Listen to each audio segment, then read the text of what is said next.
Marilah kita berdoa. Ya Allah, umat-Mu selalu bersukacita karena semangatnya telah Engkau baharui. Semoga kami yang hari ini bergembira karena telah Engkau angkat menjadi anak-Mu, menantikan hari kebangkitan dengan harapan penuh syukur. Dengan pengantaran Yesus Kristus Putra-Mu Tuhan kami, yang bersama dengan Diko dalam persatuan Roh Kudus, hidup dan berkuasa, Allah sepanjang segala masa.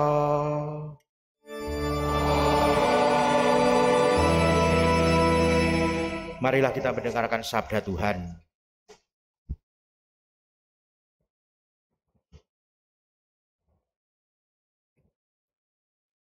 Bacaan dari Kisah Para Rasul.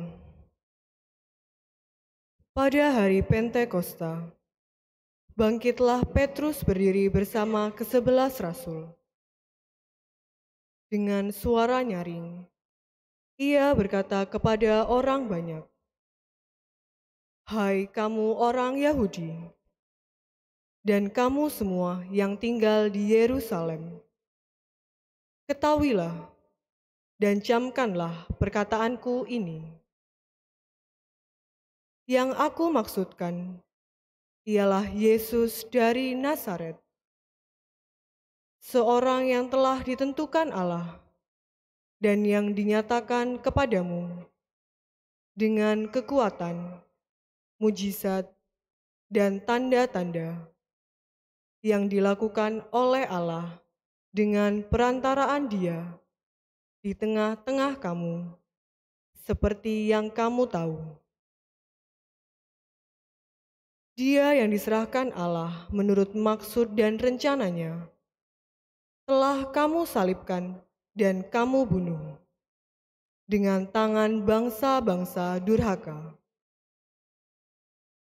Tetapi Allah membangkitkan Dia dan melepaskannya dari sengsara maut, karena tidak mungkin ia tetap berada dalam kuasa maut itu.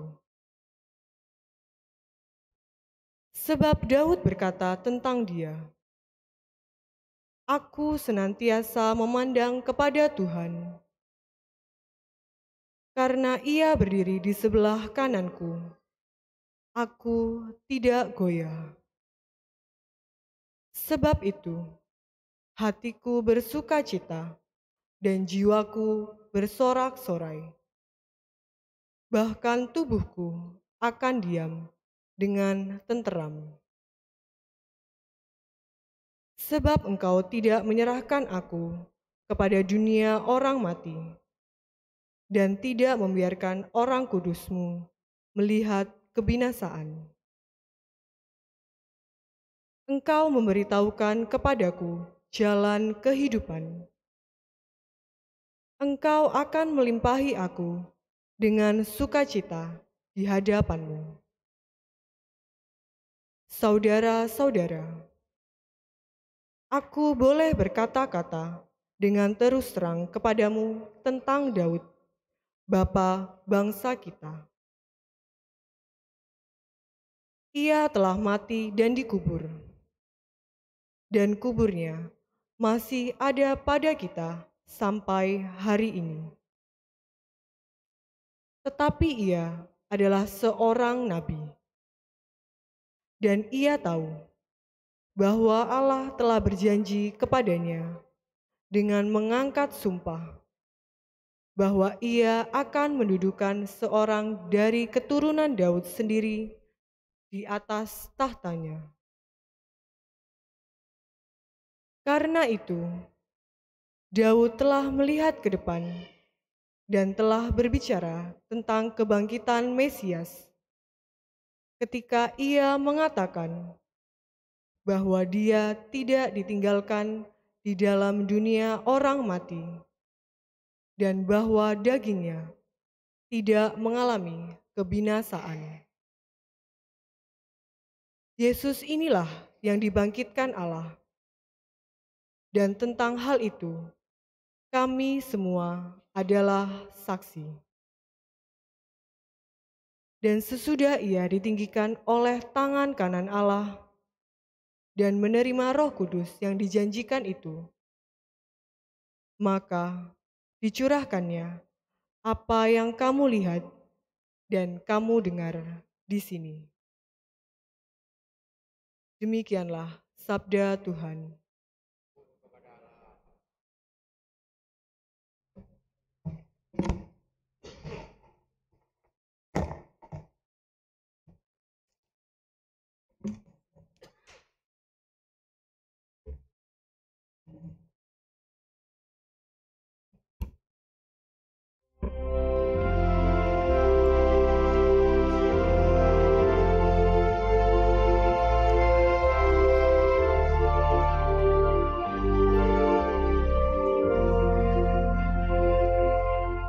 Bagi orang benar Tuhan bercahaya, laksana lampu di dalam gulita.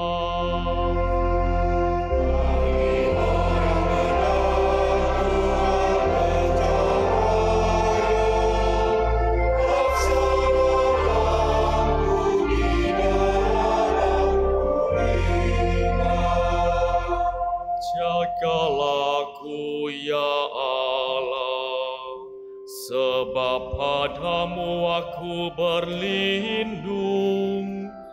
Aku berkata kepada Tuhan, Engkaulah bagian warisan dan pialaku.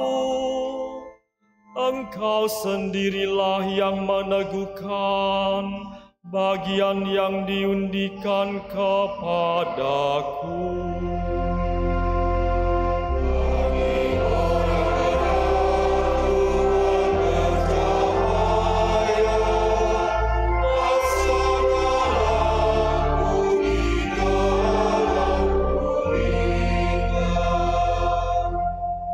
Aku memuji Tuhan yang telah memberi nasihat kepadaku. Pada waktu malam aku diajar oleh hati nuraniku. Aku senantiasa memandang kepada Tuhan, karena Ia berdiri di sebelah kananku. Aku tidak akan goyah.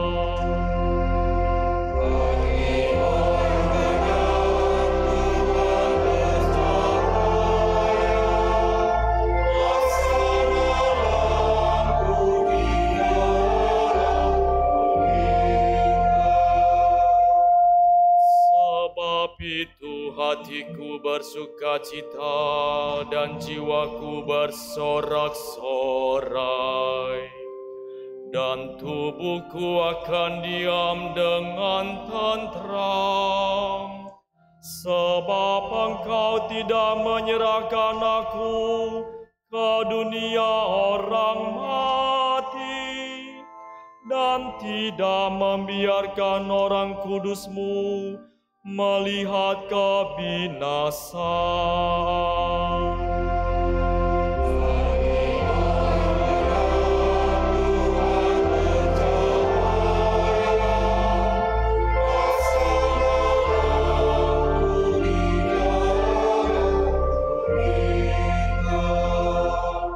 Engkau memberitahukan kepadaku, ya Tuhan, jalan kehidupan. Di hadapan-Mu ada sukacita berlimpah, di tangan kanan-Mu ada nikmat yang abadi.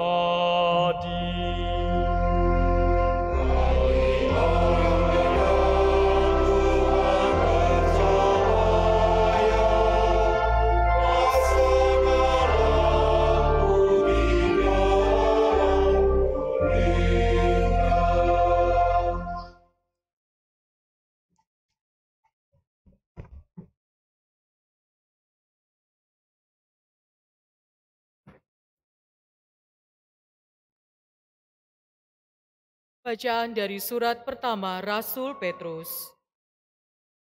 Saudara-saudara terkasih, Allah yang menghakimi semua orang menurut perbuatannya, tanpa pandang muka, kamu sebut Bapa. Maka hendaklah kamu hidup dengan takwa selama kamu menumpang di dunia ini. Sebab kamu tahu bahwa kamu telah ditebus dari cara hidupmu yang sia-sia, yang kamu warisi dari nenek moyangmu. Kamu telah ditebus bukan dengan barang yang fana, bukan pula dengan perak atau emas, melainkan dengan darah yang mahal, yaitu darah Kristus, yang sama seperti darah anak domba yang tak bernoda dan tak bercacat. Kristus telah dipilih sebelum dunia dijadikan, tetapi baru menyatakan dirinya pada zaman akhir karena kamu. Oleh Dialah kamu percaya kepada Allah, yang telah membangkitkan Dia dari antara orang mati dan yang telah memuliakannya, sehingga iman dan pengharapanmu tertuju kepada Allah. Demikianlah sabda Tuhan.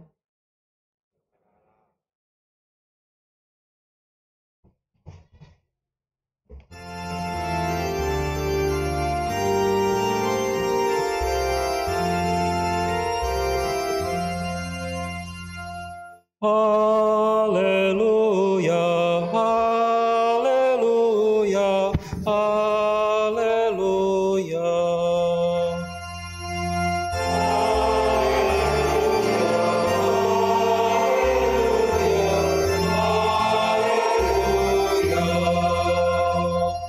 Terangkanlah kitab suci kepada kami, ya Tuhan Yesus, agar hati kami berkobar-kobar mendengar sabda-Mu.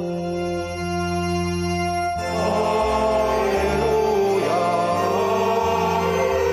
haleluya.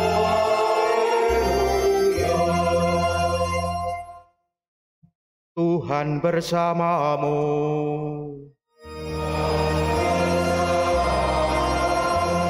Inilah Injil suci menurut Lukas.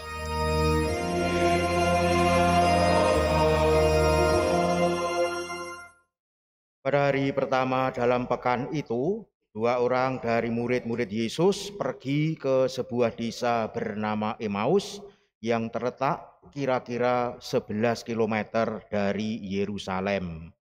Dan mereka bercakap-cakap tentang segala sesuatu yang telah terjadi. Ketika mereka sedang bercakap-cakap dan bertukar pikiran, datanglah Yesus sendiri mendekati mereka, lalu berjalan bersama-sama dengan mereka. Tetapi ada sesuatu yang menghalangi mata mereka, sehingga mereka tidak dapat mengenali Dia. Yesus berkata kepada mereka, "Apakah yang kamu percakapkan sementara kamu berjalan?" Lalu berhentilah mereka dengan muka muram. Seorang dari mereka namanya Kleopas menjawabnya, "Apakah engkau satu-satunya orang asing di Yerusalem yang tidak tahu apa yang terjadi di situ pada hari-hari ini?" Katanya kepada mereka, "Apakah itu?" Jawab mereka, "Apa yang terjadi dengan Yesus orang Nazaret? Dia adalah seorang nabi yang berkuasa dalam pekerjaan dan perkataan di hadapan Allah dan di depan seluruh bangsa kami. Tetapi imam-imam kepala dan pemimpin-pemimpin kami telah menyerahkan Dia untuk dihukum mati dan mereka telah menyalibkannya. Padahal kami dahulu mengharapkan bahwa Dialah yang akan membebaskan bangsa Israel." Sementara itu telah lewat 3 hari sejak semuanya itu terjadi. Tetapi beberapa perempuan dari kalangan kami telah mengejutkan kami. Pagi-pagi buta mereka telah pergi ke kubur dan tidak menemukan jenazahnya. Lalu mereka datang dengan berita bahwa telah kelihatan kepada mereka malaikat-malaikat yang mengatakan bahwa Yesus hidup. Beberapa teman kami pun telah pergi ke kubur itu dan mendapati sama seperti yang dikatakan perempuan-perempuan itu, tetapi Yesus sendiri tidak mereka lihat. Lalu Yesus berkata kepada mereka, "Hai kamu orang bodoh, betapa lambannya hatimu untuk mempercayai segala sesuatu yang telah dikatakan para nabi. Bukankah Mesias harus menderita semuanya itu untuk masuk ke dalam kemuliaannya?" Lalu ia menjelaskan kepada mereka apa yang tertulis tentang dia dalam seluruh kitab suci, mulai dari kitab-kitab Musa dan segala kitab nabi-nabi. Mereka mendekati desa yang mereka tuju. Lalu ia berbuat seolah-olah hendak meneruskan perjalanannya. Tetapi mereka sangat mendesaknya. "Tinggallah bersama-sama dengan kami, sebab hari telah menjelang malam dan matahari hampir terbenam." Lalu masuklah ia untuk tinggal bersama-sama dengan mereka. Waktu duduk makan dengan mereka, ia mengambil roti, memberkati, lalu memecah-mecahkannya dan memberikannya kepada mereka. Ketika itu terbukalah mata mereka dan mereka pun mengenali dia. Tetapi Yesus lenyap dari tengah-tengah mereka. Kata mereka satu sama lain, "Bukankah hati kita berkobar-kobar ketika ia berbicara dengan kita di tengah jalan dan ketika ia menerangkan kitab suci kepada kita?" Lalu bangunlah mereka dan langsung kembali ke Yerusalem. Di situ mereka mendapati ke-11 murid. Mereka sedang berkumpul bersama teman-teman mereka. Kata mereka kepada kedua murid itu, "Sungguh Tuhan telah bangkit dan telah menampakkan diri kepada Simon." Lalu kedua murid itu pun menceritakan apa yang terjadi di tengah jalan dan bagaimana mereka mengenali Yesus pada waktu ia memecah-mecahkan roti. Demikianlah sabda Tuhan.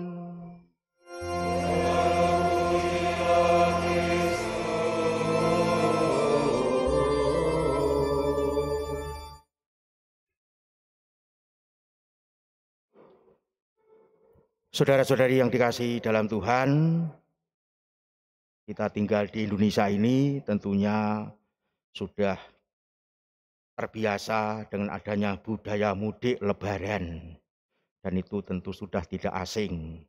Yang jelas dampaknya sangat terasa, antara lain hiruk pikuk kota-kota besar mulai menjadi terasa agak lengang. Mungkin juga termasuk gereja di kota ini lengang. Kebanyakan memang penghuni kota mudik, artinya pulang ke kampung halaman dari mana mereka berasal untuk dapat berjumpa kembali dengan handai taulannya. Bagi kita, mudik lebaran kita maknai sebagai melaksanakan perintah Allah yang keempat. Hormatilah ibu bapamu. Keluaran bab 20 ayat 12, Ulangan bab 5 ayat 16. Pada masa mudik lebaran begini, memang ada kalanya ada yang memanfaatkan untuk bereuni temu angkatan mudanya. Karena mungkin sudah sekian tahun tidak pernah lagi bisa berjumpa, maka saat berjumpa kembali menjadi pangling adalah wajar. Karena sudah ada perubahan-perubahan yang jelas nyata. Tetapi bila perpisahan itu hanya selang 3 hari, lalu saat berjumpa lagi sudah tidak mengenalinya sama sekali, justru inilah yang sangat aneh. Durasi perjumpaan itu pun tidak hanya terjadi 1 atau 2 detik, tetapi selama perjalanan jalan kaki sambil bercakap-cakap berjarak 11 km butuh berapa detik? Tentu berdetik-detik. Namun demikian, nyatanya juga belum mengenali lawan dialognya itu siapa. Peristiwa inilah atau semacam inilah yang dikisahkan Injil Lukas hari ini, yakni adanya dua murid Yesus yang pulang kampung ke Emmaus dari Yerusalem berjarak 11 km, dan dalam percakapan itulah terjadi hal yang sungguh menarik karena Yesus bertanya apa yang dirembukan mereka itu. Tetapi tersirat bahwa pulang kampung dua murid ini bukan kepulangan biasa yang penuh sukacita, tetapi ditulis tadi dengan muka mereka yang muram. Mengapa?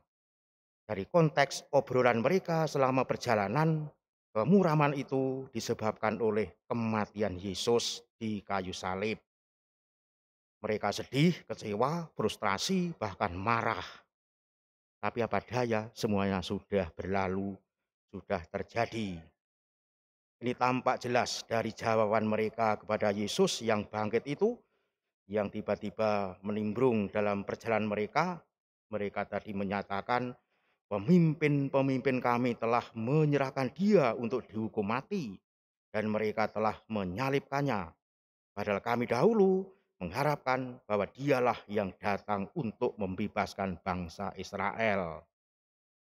Jadi pupusnya harapan mereka itulah yang menyebabkan muka mereka yang muram dan hati mereka yang hancur.